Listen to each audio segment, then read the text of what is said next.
అన్నావు కానీ అది తెలంగాణ వ్యతిరేకంగా అనిపిస్తుంది కదా. 11 రోజులు అన్నం తినలేదని అక్కడే చెప్తుంది. మరి అది ఆటోమేటిక్ గా గుర్తు చేసుకోరా బేసిక్ గా. ఇంకోటి ఏది అక్కడ నేను మళ్ళీ ఆ గుడికి డబ్బులు ఇచ్చాను లేకపోతే ఇంకోటి ఇచ్చావు అంటే ఆంధ్రాకి కూడా ఇచ్చావు కదా నువ్వు.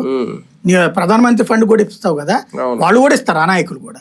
దానికే ఉంది, అది దాని కాదు కదా. ఇక్కడ మనం అనవసరమైన రచ్చ చేస్తున్నాం. ఇక్కడ ఏంటంటే నేను అటాక్కి పంపిస్తున్నాను నా దళాన్ని చెప్తున్నావు, నువ్వు అటాక్కి పంపిస్తే వాళ్ళు 100 మంది తయారవుతారు.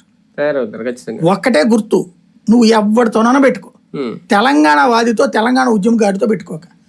కన్స్ట్రక్టివ్ అటాక్ కొడతాడు వాళ్ళు, కన్స్ట్రక్టివ్ అటాక్ కొడతారు, వదిలిపెట్టరు వాళ్ళు, వెంటాడతారు, నిన్ను వేటాడతారు. పైగా అక్కడ అన్ని పార్టీలు కూడా పవన్ కళ్యాణ్ ఒక ఆంధ్ర పొలిటీషియన్ గానీ ఆంధ్ర లీడర్ గానే చూస్తున్నారు, కానీ వాళ్ళు అటు వస్తాను అక్కడ సభలు పెడతాను మీటింగ్లు పెడతానంటే యాక్సెప్ట్ చేయలేకపోతున్నారు. ఈయన చేస్తున్న పని బీజేపీకి ఒక నష్టం. అవును, మెయిన్ ఇప్పుడు బీఆర్ఎస్ నోరు మీద పట్టలేదు చూడండి, కాంగ్రెస్ నోరు మీద పట్ల. ఎందుకు అంటే వదిలేయండి, కవితది తీసేద్దాం, వీళ్ళిద్దరు ఎందుకు మాట్లాడలేదు రేవంత్ రెడ్డి గానిది.